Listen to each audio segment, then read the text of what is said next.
biasanya diciptakan oleh manusia untuk memudahkan manusia dalam memenuhi semua kebutuhannya. Demikian pula dengan teknologi pembelajaran diciptakan oleh manusia untuk memudahkan siswa dalam meningkatkan hasil belajarnya. Salah satu teknologi pembelajaran adalah media pembelajaran. Media pembelajaran yang konkret, media pembelajaran yang menarik akan mampu meningkatkan minat dan hasil belajar peserta didik. Assalamualaikum warahmatullahi wabarakatuh. Salam sejahtera untuk kita semua. Pada kesempatan kali ini saya akan menyampaikan materi tentang pengantar teknologi pembelajaran, di mana materi ini merupakan bagian dari kegiatan perkuliahan teknologi pembelajaran geografi. Nah, ketika kita menemui istilah-istilah tentang teknologi, istilah atau terminologi teknologi tersebut seringkali terkait dengan berbagai macam istilah-istilah berikut ini juga. Misalkan ada istilah atau konsep teknik teknologi itu sendiri, ada konsep tentang mesin, alat, ilmu, pengetahuan, ilmiah, metode atau cara, serta sistem. Jadi istilah-istilah ini selalu lekat dengan terminologi pendidikan, lekat dengan terminologi teknologi. Nah, segala macam permasalahan itu pada hakikatnya bisa dipecahkan oleh dua hal, bisa dengan teknologi maupun dengan non-teknologi. Teknologi pada hakikatnya hadir untuk memecahkan masalah manusia, juga bisa untuk mempermudah manusia dalam beraktivitas. Misalkan munculnya teknologi sepeda mekanik, kemudian berkembang menjadi sepeda motor, berkembang menjadi mobil, kemudian pesawat terbang, kapal laut. Jadi teknologi-teknologi tersebut pada hakikatnya untuk memecahkan masalah manusia agar lebih mudah untuk melakukan mobilitas. Demikian juga misalkan kalau dulu kita sering menggunakan surat ya untuk berkomunikasi, kemudian muncul teknologi telegram, kemudian muncul teknologi telepon genggam, telepon dulu, telepon genggam HP dengan berbagai macam softwarenya, hardwarenya, dan yang terbaru pesat tercipta teknologi internet. Nah, semua itu pada hakikatnya diciptakan untuk mempermudah manusia di dalam aktivitas komunikasi. Nah, teknologi dalam konteks pembelajaran itu juga demikian, diciptakan oleh manusia untuk memecahkan masalah-masalah belajar, untuk mempermudah aktivitas pembelajaran.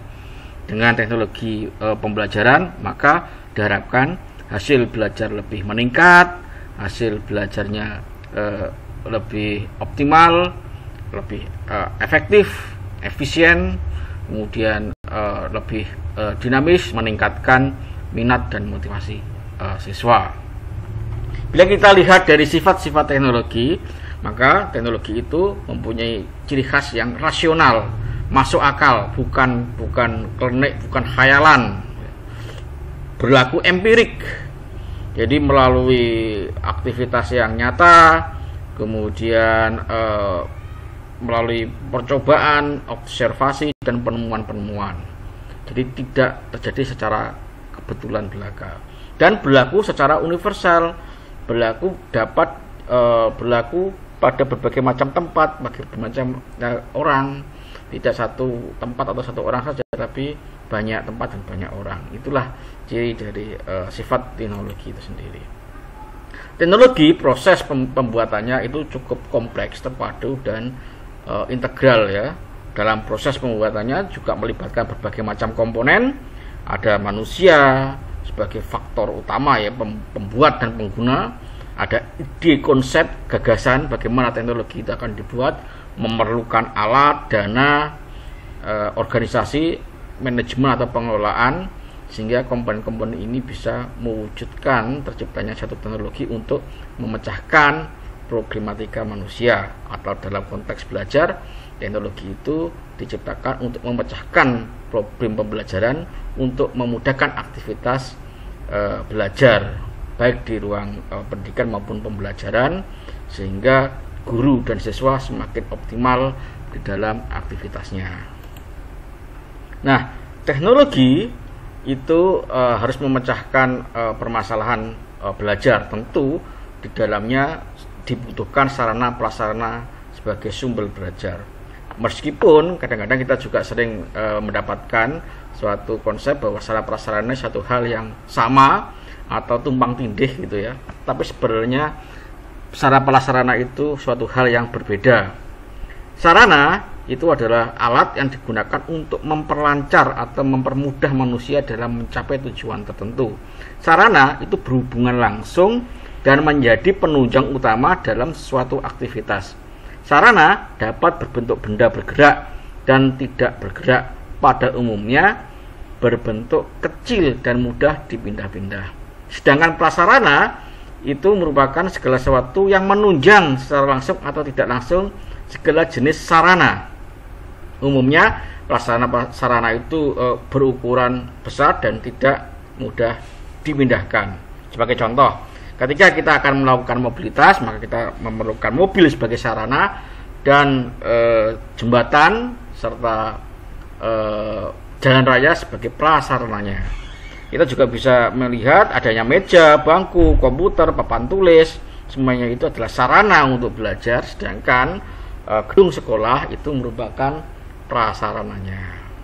Nah, sarana prasarana tersebut sangat dibutuhkan oleh manusia untuk menciptakan teknologi, sehingga sarana prasarana tersebut diharapkan dapat dimanfaatkan oleh manusia, dapat menyampaikan pesan, dapat menjadi alat, bahan, media, dan teknik serta lingkungan untuk kegiatan pembelajaran. Teknologi mempunyai ciri khas untuk memecahkan masalah, harus senantiasa mengalami pengembangan. Teknologi tidak boleh berhenti pada satu titik. Dia selalu mengalami perubahan ke arah perbaikan dari hari ke hari, tahun ke tahun, masa demi masa. Kita lihat misalkan teori itu juga mengalami pengembangan. Di dalam teori belajar misalkan ada dulu awalnya dikenal dengan teori behavioristik, berkembang menjadi teori belajar kognitif, konstruktivis maupun multiple intelligence, dan terus berkembang. Demikian juga desain pembelajaran. Desain pembelajaran mengalami berbagai macam pengembangan. Kalau dulu ada desain pengembangan model AD, 4D, Azure dan lain sebagainya, terus mengalami pergeseran. Demikian juga model-model pembelajaran juga mengalami pengembangan. Kalau dulu ada pengajaran langsung, ada direct instruction, kemudian contextual teaching and learning berkembang dengan berbagai macam model cooperative learning dengan berbagai macam variannya, ada STAT, TGT, think pair share dan lain sebagainya. Demikian juga produksi teknologi, reproduksi teknologi semakin lama semakin banyak. Logistik, distribusi, evaluasi juga semakin berkembang pesat. Kalau dulu evaluasi itu hanya menekankan pada aspek kognitif, sekarang berkembang menjadi aspek afektif dan psikomotorik, begitu ya. Demikian juga instrumen-instrumen evaluasi semakin lama semakin banyak. Untuk mengukur afektif itu instrumennya apa, untuk mengukur kognitif itu instrumennya apa, psikomotorik itu instrumennya apa, bentuknya bagaimana, semakin lama semakin berkembang pesat. Nah, demikian untuk materi kali ini. Terima kasih atas perhatiannya. Kita ketemu lagi pekan depan pada materi yang berbeda, yaitu domain TP. Perkembangannya ya, mulai dari tahun 94 sebenarnya, tahun 97, mulai tahun 1977, 1994 sampai yang terakhir ini 2008 dan 2015. Jadi perkembangan domain TP ini semakin lama semakin berkembang. Terima kasih atas perhatiannya. Assalamualaikum warahmatullahi wabarakatuh.